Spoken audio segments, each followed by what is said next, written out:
I think we are live. Welcome, Mr. Jerry Springer. Dustin, Oh, Dustin, stop. No, Dustin. no, no, Oh, seriously. Keep yeah, on going. keep it going. So, Oh, you Jerry, never, yeah. you look really good. I got to tell you, what have you been doing with yourself? Actually, not much. Just reading a lot. I mean, my wife and I are here at home, and it's not a bad place to be. So, I have guilt pangs because my life isn't bad now at all. Thankfully, no one in our family is sick or anything. So, we're pretty lucky, and I just hope soon this is over. But we shouldn't go back until we know the virus has been licked. Yeah, you know what's interesting, Jerry, is that we had a guest on earlier today, and we were talking about the pandemic, and from his standpoint, it's let's go back, and then also as we're going to have in that conversation is what is right and what is wrong. I mean, how do we make those decisions in this world? Well, as in most of life, there are difficulties along the way, and then you got to make the best judgment you can. But when you're dealing with something like a disease, I think that has to be the priority because we start on the assumption that we all would like to live and, as long as possible. And we'd like our family members not to get sick, particularly the elderly among us. Yeah. So that has to be the top priority, as difficult as it is. And it doesn't make any sense to rush back out to everything, even though economically that would be much better. Because if we get sick all over again, then where are we? So I think we got to gut it out for, a little bit longer until the doctors and the scientists say it's safe to go back. So we go back now. We'll have 1 month of enjoyment again. We're in the restaurants, we're in the stores, everything is going great. And then all of a sudden, boom, we got to, people are getting sick again. And so I err on the side of I'd rather go back when we can be okay with sending our kids to school, when we can be okay to going out to restaurants or movie theaters or nightclubs or whatever we would do, sporting events. That's what I Yeah. personally miss of the sporting events. Yeah, and you're also a big fan of a certain baseball team, the Baltimore Orioles, if I've read correctly. Yeah, you don't know how to read. You ought to take some reading lessons. I guess I should. Yeah. No, yeah, I was raised in New York City, and I'm a diehard Yankee fan. In fact, that's the only part of me that's Republican. Uh, That's it, huh? Like a yeah, 1%. Are we talking like 1% away from Republican or 2%? How far are you away from that side? well, I'm very far away from it normally. But I realize when I root for the Yankees, I'm rooting for the concept that money can buy anything, and you wear pinstripe suits, and you win all the time. So That is kind of it. The expectations are rather high on that team. they They really, don't. they really are. They Yeah, I don't get. still wear. You I'm still sorry. wear I, what?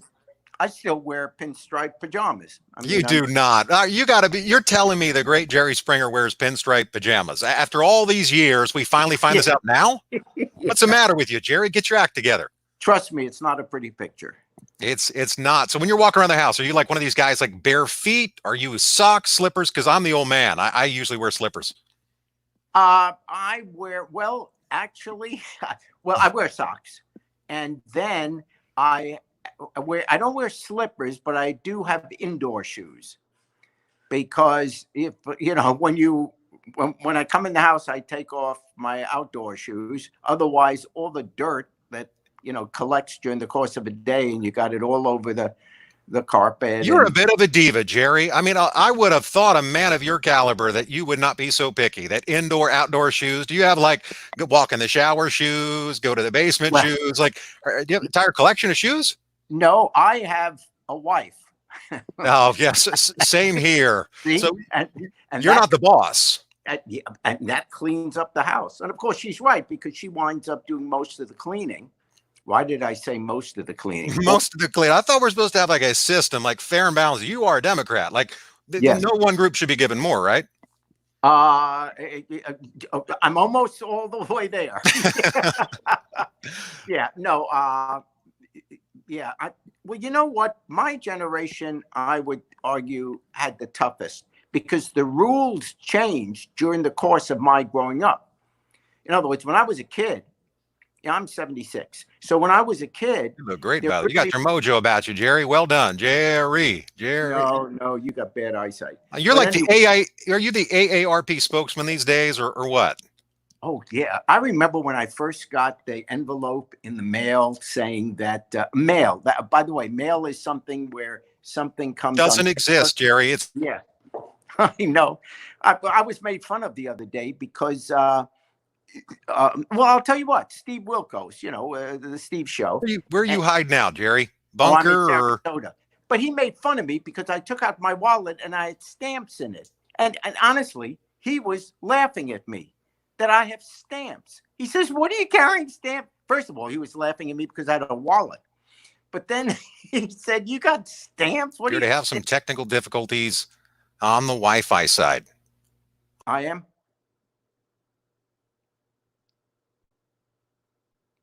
Can you hear me? All right, I think I got you back now, Jerry. Can you see me? Yeah, I can see you. I never stopped seeing you.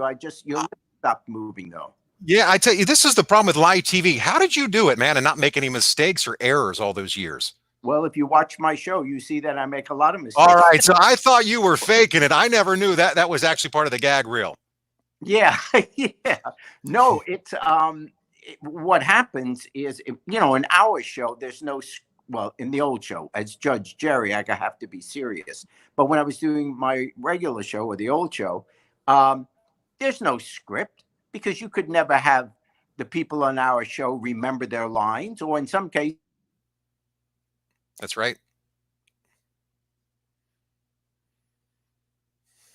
Yeah, I mean, in a world that is unscripted. I mean, you were dealing with Yeah.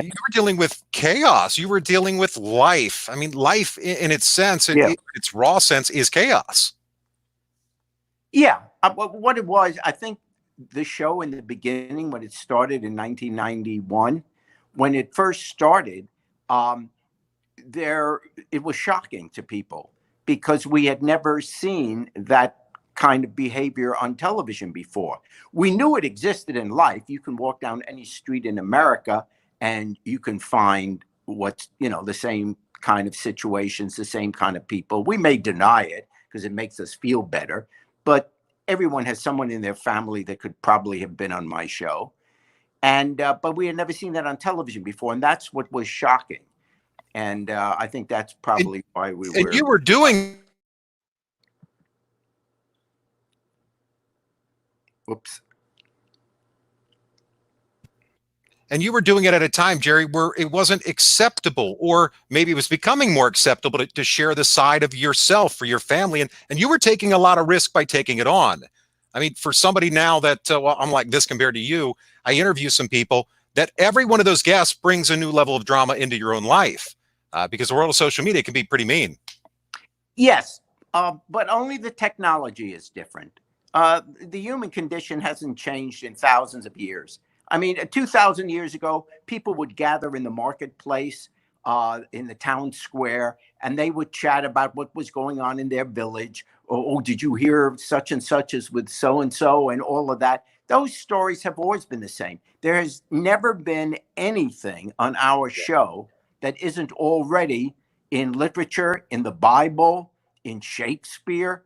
I mean, these situations, it's just that the language is different. And before, you used to just talk about, you talk about what's happening with your neighbor. But now with social media and television and radio, all of a sudden, your neighbors are the world. So that's all that's different. And so, Jerry, kind of some words you have for those out there that are looking for good TV. What's on the Jerry Springer Netflix list or Amazon list? Like, what is it that you like? Well, right now, my wife and I, we are addicted to Homeland. So that we're binge watching that. And we had been watching Rubicon. We love The Marvelous Mrs. Maisel. So that's what we binge watch. And otherwise, truthfully, we used to watch sports and politics, news. Now it's just news and binge watching. News and binge watching. Well, Mr. Jerry Springer, I can't thank you enough for coming online. I told your team I wouldn't take any more than 20 minutes from you. This is a show about life and purpose and about the things that we go through in our own life. And is also like yourself. I mean, you have quite a story where you came from and what you were able to do along the way. How did you find that fuel? Where was it to keep going? Because it's exhausting when you give people you. Yeah, well, I mean, I never thought as a kid that I'd be in television. In fact, when I was a kid, no, we didn't have television. Uh, we didn't get a television set until I was about 9, 10 years old. Wow, that's And remarkable. yeah, well, I came to America in 1949, and 80% of Americans didn't have a television set in the early 50s. We didn't get 50% until about 1959. So Isn't I that couldn't something? think as a kid of having a career in that. I thought I'd be a lawyer. I mean, I graduated law school. And I was always interested in politics. So I thought it'd be law or politics. And then all of a sudden, when I finished being mayor of Cincinnati, NBC offered me a job to do the news in Cincinnati. And I did that for 10 years. And then the owners of the station said, we do talk shows too. They did Phil Donahue, Sally Jessy Raphael, and Wow. Phil was retiring. So they said, you've got good ratings, so you're going to host a new talk show. I So mean, I was assigned to it. I just got lucky. were you scared out of your mind or were you so confident and then you eventually went, all of these people are here and I can't mess up or the expectations on me? I mean, that's a lot of pressure. That is a lot of stress. I mean, I can't say, I mean, I got into television when I was already a grown up. In my 30s, because after 10 years on city council and as mayor of Cincinnati, television didn't seem like, wow, this is going to be scary. So I can't honestly tell you that I was nervous being on television because for 10 years I'd been a public figure in Cincinnati. And when you're, involved in running a city, television doesn't seem that, awesome. So I can't tell you that I ever really was nervous. Did I have confidence? No. I mean, I didn't know that it would work out. I had no clue at all. But I said, this is my job and I'll work at it and see how it goes. But there never was that, gosh, I got to make it in television. I never had that thought. well, it's interesting though, Jerry, that and I'm not saying you're downplaying, but it's you created something that had never been done before. I mean, what you did was what I would say was the impossible. You united the tribes. You brought people from all whites all around the Yeah. world. Like I go, so my ancestors were Scottish. Well, Yeah. they were tribes that you found a way to unite. That in itself is a legacy of legacies. Well, because you're Scottish, I was born in England. So I'm used to uniting the kingdom. You are. Yeah, the United Kingdom. And that's how it started. No, I didn't. It just happened. In other words, I didn't have a plan. I was just hired to host a talk show. And the talk show suddenly went crazy. And in fact, I've had great jobs in my life, and I realize that, and I've been very lucky. But the only job I've ever had that I was trained for is the job I now have as Judge Jerry, That was because the one you were I'm a trained lawyer. for. That's the only thing I went to school for. All these other jobs I've had, just in a sense, were handed to me. I had no experience in it.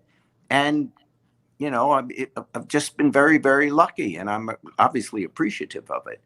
But I You don't think are. for one You second you created something. you have given so many people around the world throughout your entire life exposure that has changed their lives. Some for the better, some for not. But for Yeah. the most part, I mean that is quite.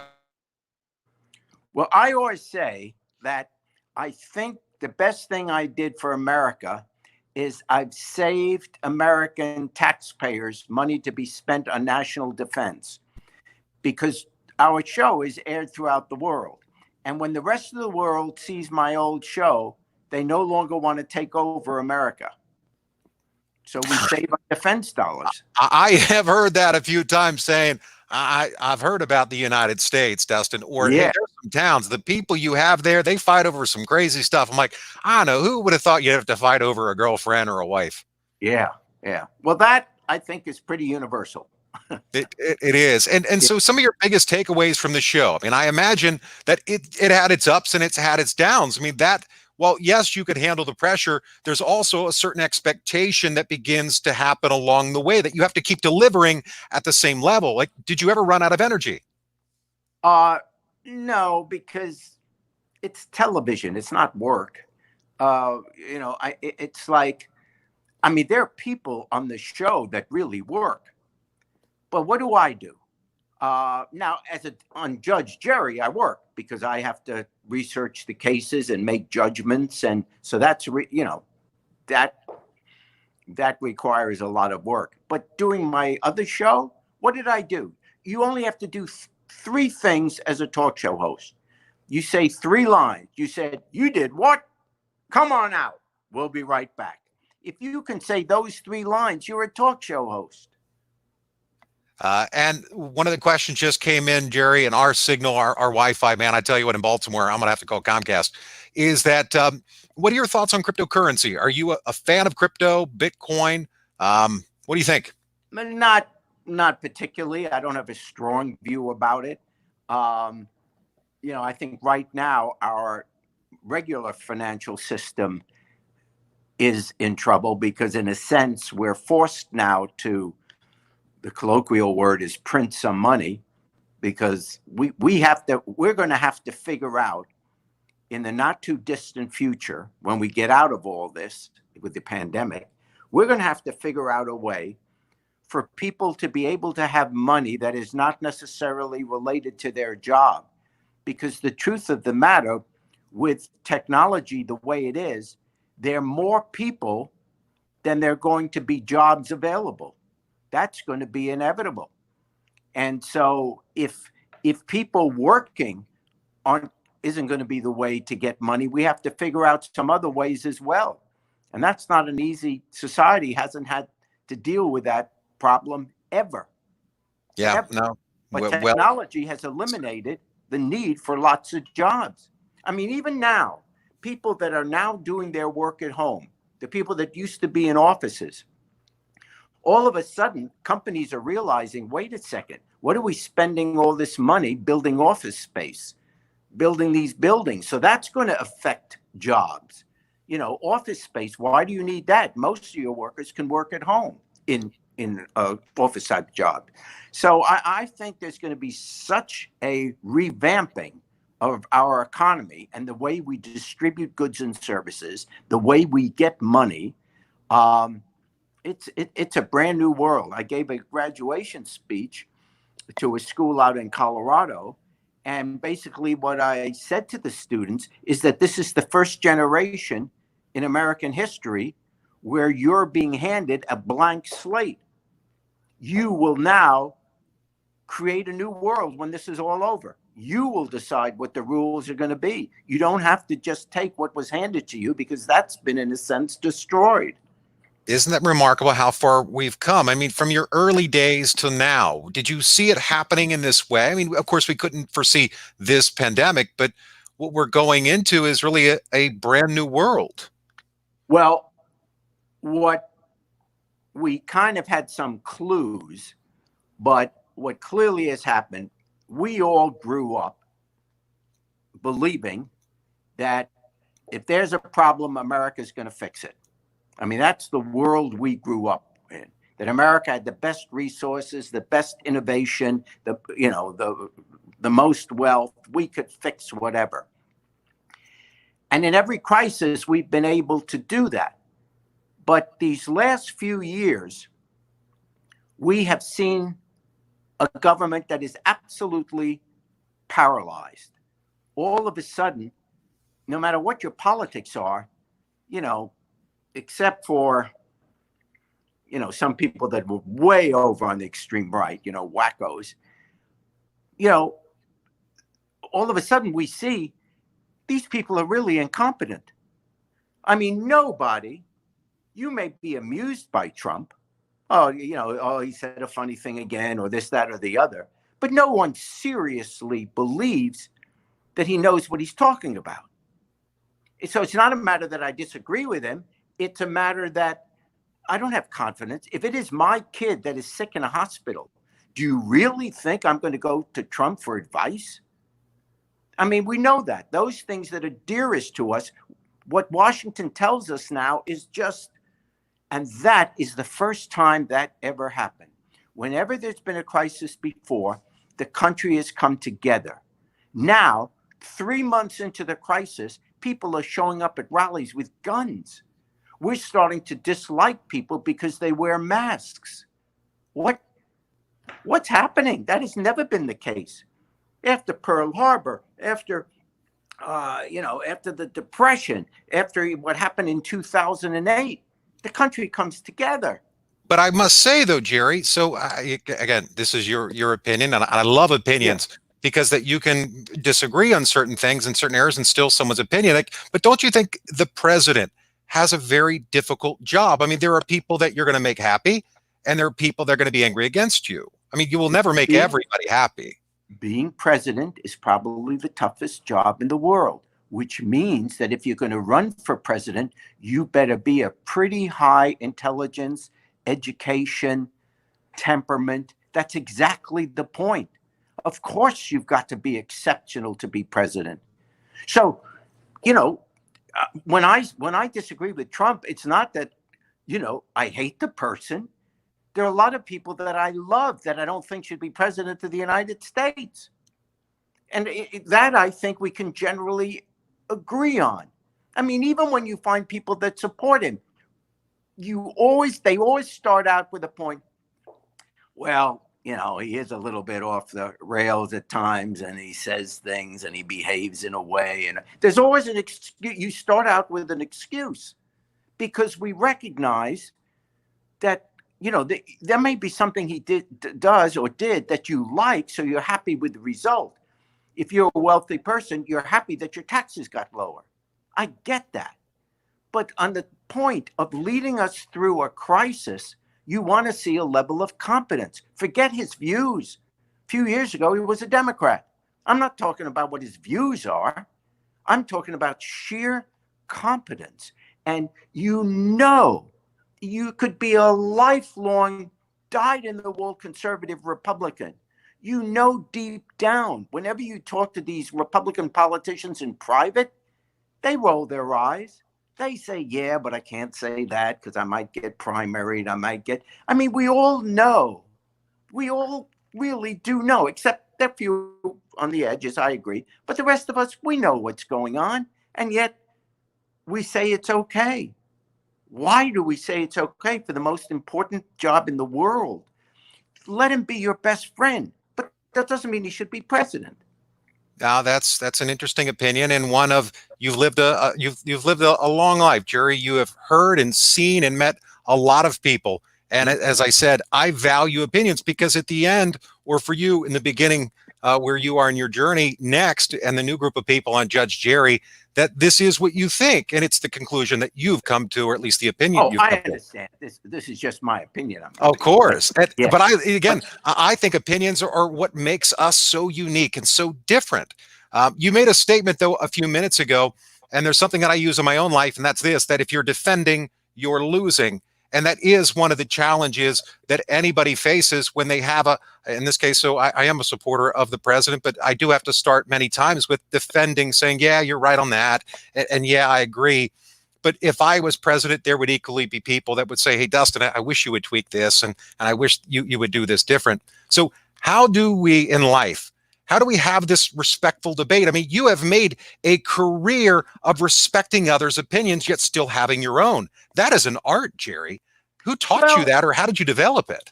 Well, I think most people really are like that. I mean, we live in America. We know there are all kinds of opinions. And every president has had people that disagree with him. Every president. And that is understandable. But I honestly don't remember in my lifetime when there was a general agreement on competence. In other words, people, look, I didn't like the views of Ronald Reagan, but I never said he's not qualified to be a president. I wish his views were more liberal because that's where I am. But, I didn't think, I didn't think any of the Bushes were bad people or not competent to be president. That's never been the case.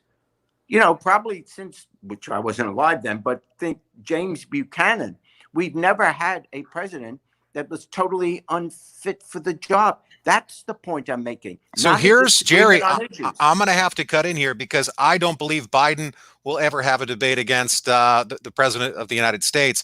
I will gladly be the host and the moderator. I would love one day, maybe President Trump and you, we can give your opinions because you're right. In life, where we have our take, someone has theirs. Sure.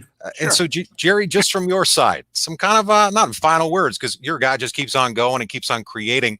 You're talking to a younger you right now, so a younger Jerry. In this case, you're talking to Dustin. What advice do you have to those of us around the world that have yet to make it or that are creating something? What advice can you give them? Love what you're doing. If you love what you're doing, the issue of fame or even wealth is totally secondary. It's a consequence of it. For example, because I get people that ask me about how do I get into show business and all of that. If you want to be in show business, if you want to be in television, if you want to be in radio, whatever it is, because you want to be famous, you're in for the wrong reasons because you have no control over that. That's a 1 in a million shot that boom, you made it. But if you love every day going to work and acting, or every day going to work and being a financial advisor, or being a teacher, or that's most of the time you're awake in an adult life, you're at your job. The rest of the time you're sleeping. So when you're conscious, 8 out of every 12 hours that you're awake, you are at your job. So I often say, you've got to love your Mondays as well as your Fridays. If you can have a job or career where you love going to work in the morning, you're going to have a happy life. And if along the way, big things happen, wonderful. But at least it'll be a joy going to work. So do something you love. That is incredible because 13 months ago, I had this crazy idea. I'm going to start a show. I don't know who's going to listen to it, who's going to want to hear what my take is or hear my guests. And now this is our 47th episode. And we have now Jerry Springer on. So, sir. Congratulations to you, Dustin. No, and keep going. Keep being successful. It is an honor, sir. Thank you for sharing your story with us. Life's tough. Jerry Springer is tougher. Thanks again, Jerry. Hey, thanks. Bye-bye. All right. Bye-bye.